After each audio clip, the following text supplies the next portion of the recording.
Hello everyone, আমি বৈশাখী। আপনাদেরকে আমার চ্যানেলে স্বাগত। আশা করি সুস্থ আছেন, ভালো আছেন। সামনেই আসছে গণেশ পুজো বা গণেশ চতুর্থী।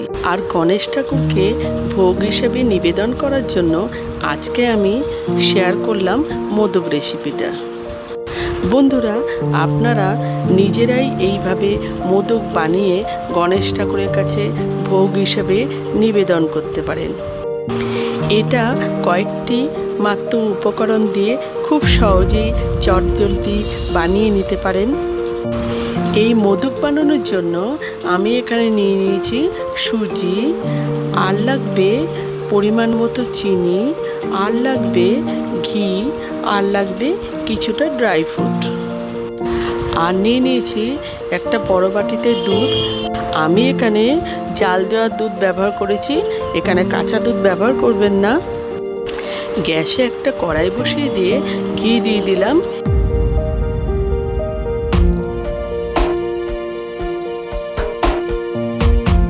এরপর সুজি দিয়ে ভালোভাবে 10 থেকে 12 মিনিট নাড়াচাড়া করে নিতে হবে।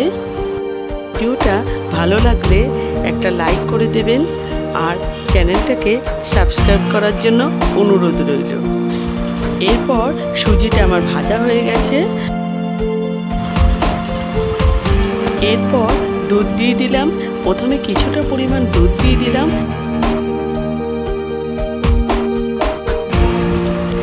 আবারও কিছুটা পরিমাণ দুধ দিয়ে দিলাম। এবার ভালোভাবে নাড়াচাড়া করে নিতে হবে যাতে কোনো লাম্পস না থাকে।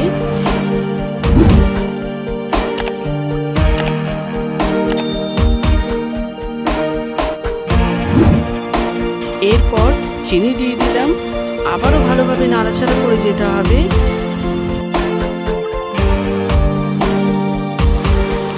এরপর দিয়ে দিলাম গ্রেট করা ড্রাই ফ্রুট। আমি এখানে কাজু আর পেস্তাকে গ্রেট করে নিয়েছি, এটা অপশনাল, নাও দিতে পারেন।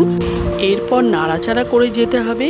নাড়াচাড়া করতে করতে দেখুন কড়াই থেকে কেরম উঠে আসছে, ঠিক তখনই প্লেটে উঠিয়ে নিতে হবে।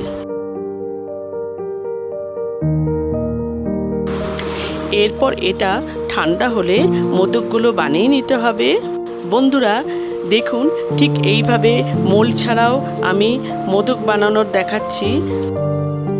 আবারও একটা দেখিয়ে দিচ্ছি। দেখুন খুব সহজেই বানিয়ে নেওয়া যায়। ঠিক এইভাবে একটা ফগের সাহায্যে মোদকের মতো শেপ করে নিলাম। মোল্ড ছাড়াও হাতে কত সহজে বানানো যায় সেটা দেখছেন তো। এইভাবে আমি সবগুলো মোদক বানিয়ে নিলাম। এরপর মোদকগুলো যাতে আরেকটু সুন্দর হয় তার জন্য আমি একটা চামচের সাহায্যে চকলেট সিরাপ দিয়ে ঠিক এইরকমভাবে ডিজাইন করে দিলাম। এটা অপশনাল। তাই বন্ধুরা, আপনারা গণেশ পুজোর দিন মোল্ড ছাড়া নিজের হাতে মোদক বানিয়ে গণপতি বাপ্পার কাছে নিবেদন করতেই পারেন। আপনারা যারা আমার ভিডিওটা যে যেখান থেকে দেখছেন তাদের পাশে থাকার অনুরোধ রইল। Till then, take care, bye by.